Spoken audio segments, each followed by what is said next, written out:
Hi guys. Hi guys, welcome back. So today we are going to be doing a review and our thoughts on Rephr brushes. We got this big old set here, which retails for a whopping $400 some. $440.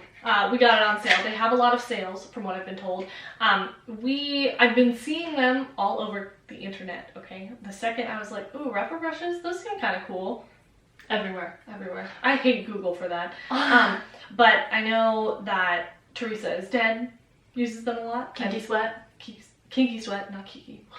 Kinky Sweat uses them, Lauren May Beauty uses them, Hannah Louise Poston, Mel Thompson, the list goes on. And I was just curious as to What the hype was about. So we decided to get them, and unfortunately they're fantastic. So we'll talk about like each individual brush or whatever. I also used them today, so we could kind of insert videos for a demo kind of.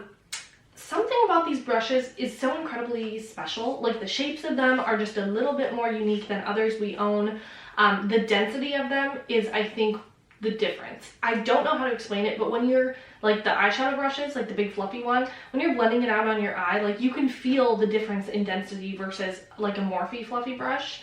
And we haven't owned any high-end brushes other than a handful of Sigma ones, so we don't really have any reference for like nice brushes, quote unquote, luxury brushes, expensive, nice, handmade, amazing brushes. We've only had like Morphe, BH Cosmetics, Real Techniques, and I still recommend all of those. I still think they're good enough. They're not like bad by any means. And before we can say that these brushes are 100% worth the money, we'll have to see they are gonna be, god damn it. So the handle thing on cheaper brushes a lot of times will come off and you have to re-glue it on. That's a pretty intense handle. I guess we'll find out. There's something about the way that these brushes work that's just magical. And I even said, when Rachel got them, I was like, I bet these are just going to be like nice brushes. That's it. Like, I think I'm going to like them and use them, but I don't think they're going to replace what we have. And I was wrong. I hate to report back that they have been replacing what we already have, which is just a tragedy since we have a lot of brushes. But let's get into each individual one, what we like them for, what their purpose is, and how they work. So let's start with the eyes. So this is the Rephr number 15 brush. It's just like a larger fluffy brush. This is the Rephr number 15 brush. It is a larger kind of fluffy brush. It's kind of tapered at the top, which is pretty standard for a fluffy brush. But this is one of them where the density is much different. Like when you push down on it, you can feel there's a lot more bristles than in like a Morphe fluffy brush or a Real Technique one. The way this applies shadow is magical. I think that they make shadows more pigmented. I feel like they pick up more product or something like that. I don't know what witchcraft went into these. They're very nice. I used this on the outer corner of my eye, like when I was placing my deepest shade down, and it just blends like magic. I don't know what happened. I don't know how this one blending brush is so goddamn good, but this has got to be my favorite blending brush of all time. It is so nice. It's really good. It's real nice. And then we have the Rephr number 13 brush. This is kind of like a detailed blending brush. Comparable a little bit in shape, I guess, or no, whoa. Of size, I guess, to the Morphe M507, the one that we use all the time. It's a similar kind of vibe. This one's a little taller, and this one's a little more fluffy at the end. But this really it's really good for blending out shadow if you like a more precise brush for that, or deepening up. I really like this for like a matte black. Yeah, I have no complaints about this. This is fantastic. It works, dare I say, better than the cherished Morphe one that we own like 9 of. Yeah, we probably have 6 or 7 of those because we would go into Ulta and buy more because they were our favorite brush. Yeah, so this is really, really, really, really good. I just wish I could explain it better than this. Like, I know, they really, hopefully in the demo you can kind of see how well they work, and maybe that'll be like, oh. And obviously you'll see them in more tutorials and stuff, but so far, like, the set we got has enough for like a full entire face and every look you want to do, other than like graphic liner kind of brushes.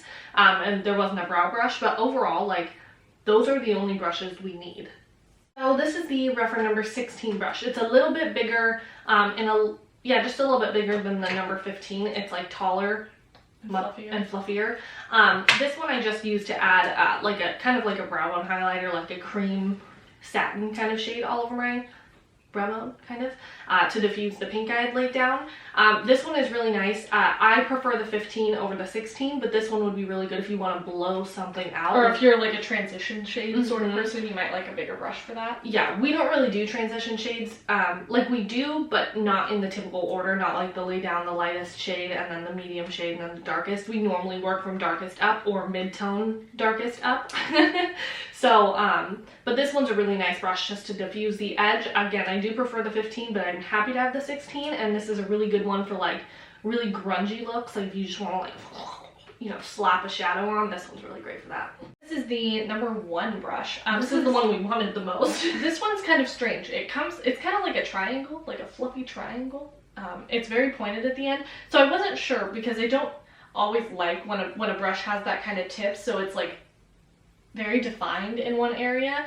But this one, it's like if you hold it like this, it like blends everything else like on the side too.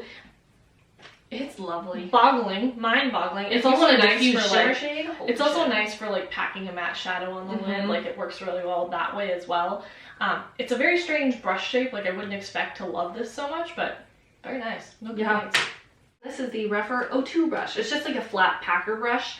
I don't have too many thoughts on this. You know, it's a flat packer brush. I used it for glitter today. I don't think I've used it for a shimmer shadow yet, but because the bristles because the bristles are different than like a Morphe brush. I don't know if they're like, I don't know. They're different. They're not as like tightly compact and stuff.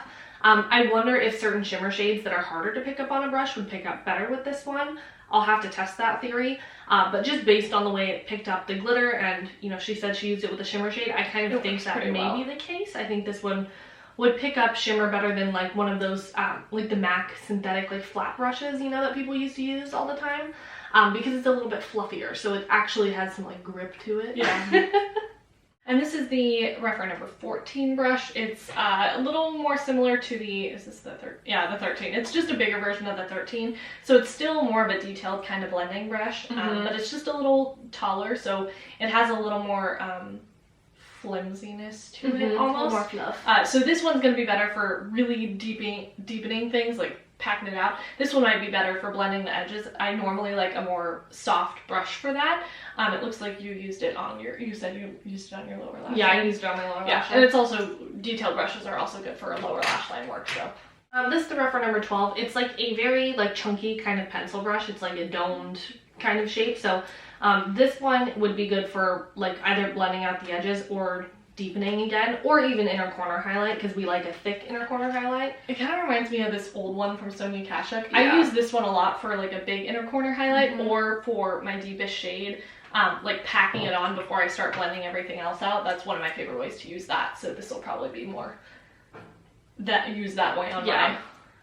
I use this one just to buff out the lower lash line with like a lighter pink shade. I liked that. I only use this brush for that, specifically to show it in the demo. Like, I didn't need all of these brushes to create an eye look, but I just wanted to show all of them being used. I think I only didn't use one face brush, but the rest of it I used. So this is a really nice, I think this one I'm gonna love the most for inner corner. And this is the 03, so this is just a really tiny little pencil brush.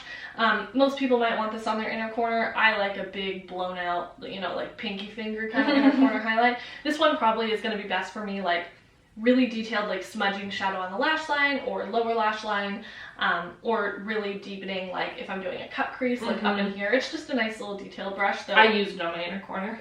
Some may say the inner corner is best for it. I disagree, but it's a nice little tiny pencil brush if that's something you're into.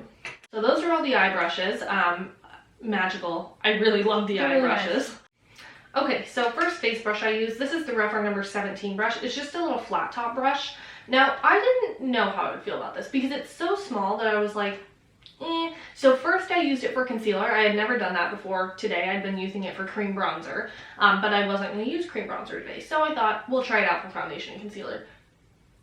Bitch, please. This looked so damn good. I like my favorite foundation brush at the moment is the It Cosmetics Love Is the foundation brush. Vic doesn't really like foundation brushes, but maybe we'll have her test this out and see what happens. But this was perfect for the under eye because it's not too big and it's not too small, so you could just you could get it in there. Something about the way the brush distributes product is kind of magical because it didn't get too clunky, you know, it didn't get too full of product where that's where you start getting the stripes on your face is when it has too much product in it. And I used foundation and concealer in this and that didn't happen at all.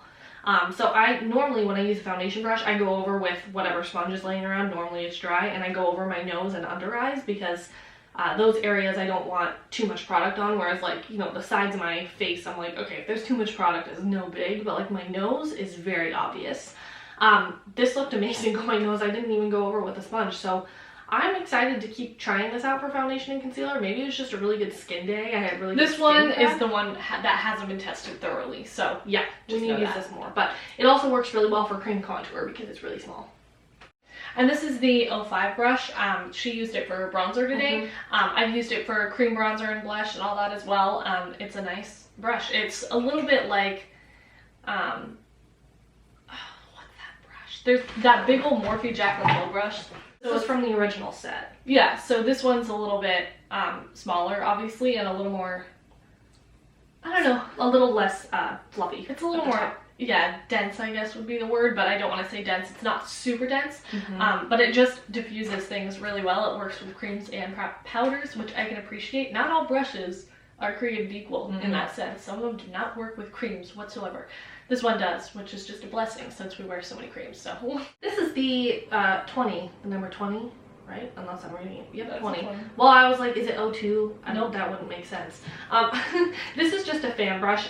We only have one fan brush in our collection now, and it's my favorite brush to apply powder highlight with. Next to this one? Yeah, next to the Shop Mistake one. I use this with the Essence Pure Nude highlighter, and I have used it with More Blinding highlighter too. So I really like this one. My thing with powder highlights is I hate the stripe that happens on your face. Like, not like when you turn and you can see a stripe of beauty. I love that. I hate when it looks like blush has been removed, which is why I always highlight under blush. However, this one diffuses it in such a way that you can cover your entire cheek in the highlighter, kind of. Like, you can put it right here to make it the most intense, and then it kind of blows it out everywhere else so you don't have a giant line.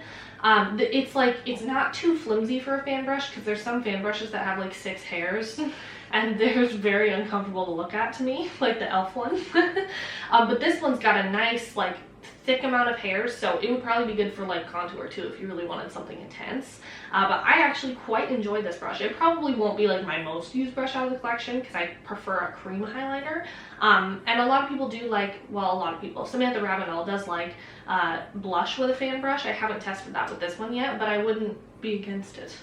It's funny too, she pulled that one out of the packaging and she was like, I'll never use this crap. And then she used it, she's like, whoa. And this is the number 19 brush. It's kind of a weird shape. It's like that little triangle, like that eyeshadow brush we were talking about. But it's a fluffy face brush. So this one I've been using this for cream blush as well. Did you use a powder blush today? I used powder today. So she used it for powder blush. Again, it works with both. It's just a really nice shape. You could even do highlighter with this. Like, these brushes are like a good enough size where they are very multi-purpose. Like, I could use this for highlight, blush, and bronzer, and probably contour as well. And same with the 19 because it has that pointed edge, so you could get more precision where you need it.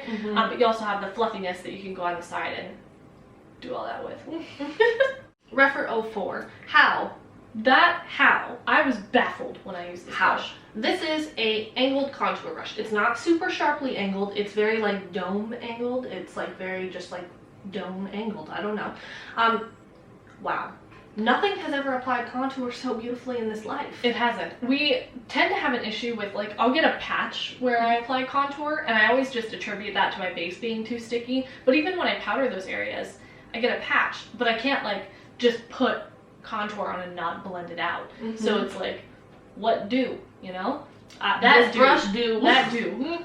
You can just pat it. Pat. It's like a, these are like beauty blenders. Yeah, they're like so incredible. I wouldn't have ever like picked that up on your own. Yeah, it's just if I wasn't like trying to test these out, I would have been like, an angled brush, like whatever. Because I don't even use angled brushes for contour half the time. Like I use literally any other brush. This is incredible. This is going to be the only contour brush from now on. This is the number 18 brush, so it's similar to the 19, but smaller. Smaller, more like the Real Techniques. Yeah, it's a little bit of a fluffier version of the Real Techniques multitask cheek brush. So this one again is very multi-purpose in the sense that you could use this for highlight. That's probably the way I would use it because this is just my kind of highlight brush. You could use it for powder. I forget people powder. Any of these you can use for powder. Powder is stupid. Don't do it. You could probably use this for contour also, and blush and bronzer if you like a more precise application. So again, they're all very multi-purpose. Like the shapes are very, very functional, which I can really appreciate. So then if you have one set, you don't have to go out and be like, oh, I want this one, this, because you only have a bronzer brush that works for bronzer, you know? Yeah. Like you can do everything with just this one brush. I bet you could even do concealer with this brush. I bet it'd be a good fluffy concealer brush too, yeah. So, I don't know what Rephr did to create these brushes. I know they're made in Japan, are they, right? I don't know. I think they're made in Japan. I'll have to check on the site. The shipping process was really easy. It was really fast. I expected it to take a little bit longer. They came earlier than I expected, which was nice because I thought, especially because they're made in Japan, maybe they're made in Japan, shipped to their warehouse, and then shipped out. But I was like, oh, like they're going to take a couple weeks to get to me. It only took like maybe a week. Like they took like 5 days, I'm pretty sure. It was pretty fast.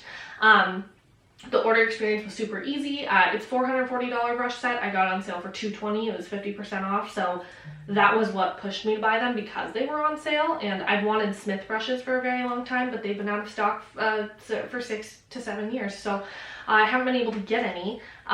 But this really has piqued our interest into luxury brush sets. Like first it was freaking, you know, Pat McGrath, and then we started buying all of everything that's luxury, and Busy Art, and Natasha Denona, and everything ever, and now we have this with brushes. Like, I'm a little upset, I'm a little hurt, I'm a little offended, but I probably will pick up more of these brushes in the future. Yeah, the more because we got the big set, so I think it covers most of the brushes other than the 2 newest, I believe, that they launched.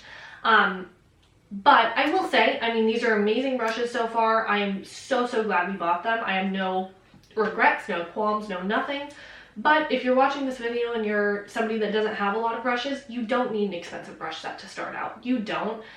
You know, Morphe brushes, whatever. They are cheap enough that you can play around with those until you actually get into makeup a lot. Don't buy expensive brushes. Don't invest into something you're not going to get your use out of. Yeah, so we love makeup. I don't see a future where we stop using makeup literally anytime. So this makes sense for us. We have a YouTube channel. Even though, you know, we're not famous, are we going to continue with our YouTube? Sure are.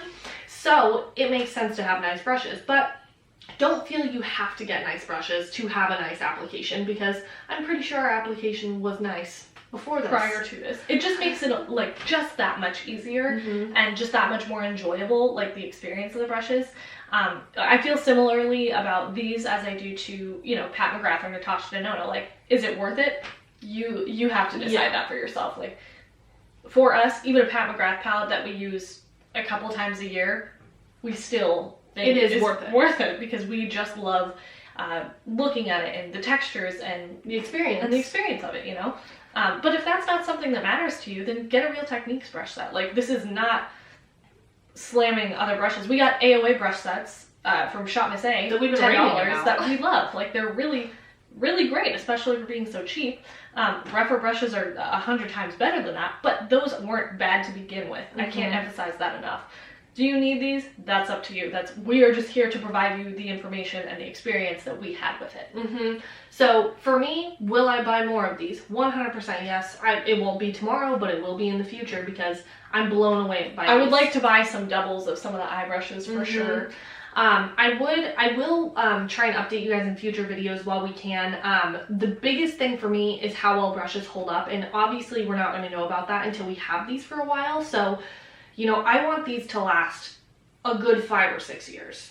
I just do. I think nice brushes need to last that long for them to be worth the investment. Even longer than that. Real Techniques brushes last longer than that. Well, I know, but at least, you know, I need them to last a while. I want them to still be in good condition at that point. If the barrel comes out, I will be suing. I'm going to be really pissed off if they start shedding like crazy. I have experienced shedding a little bit. I think I had one, I think it was the number 5 brush that shed on me once, but we hadn't washed them yet either. Yeah. So, I mean, if they shed a little bit, it's no biggie, but I don't want brush hairs coming off every time I do my makeup. If it's every so often, it's a brush. It makes sense. I mean, it happens, but we'll just kind of keep you updated on if, you know, the barrels come out or it sheds a ton or whatever. So far, definitely the best brushes I've ever tried in my life. I would highly recommend them to anybody that does want to pick up a luxury brush set, that's willing to splurge. And just remember that they have sales all the time. They have a little, I'll put a screenshot, they have a little blurb on their website as to why they do sales so often, and they put it at the lowest possible price while still making a profit because, you know, they're a business. But they're very transparent about, you know, the cost of the brushes, and they're marked up, and we do sales as often as possible, blah, blah, blah. Very transparent. So I would recommend buying them on sale because they have so many sales. If you want to buy them at full price, have fun wasting your money. You're welcome to. But I would buy this brush set when it's 50% off instead of, you know, paying an extra $220. So that's kind of our thoughts on these brushes. So far, so good, clearly. You will be seeing them make an appearance on all of our social medias because it's unfortunate the amount of use I'm getting out of these versus other brushes already. It's just baffling. I'm like, oh, this brush instead, thank you so much. But that is all from us today. Let us know, do you guys have any high-end brushes you love? Anything that you are ride or die for? Because at this point my interest is peaked. But thank you so much for watching. We hope to see you in the next one. Bye!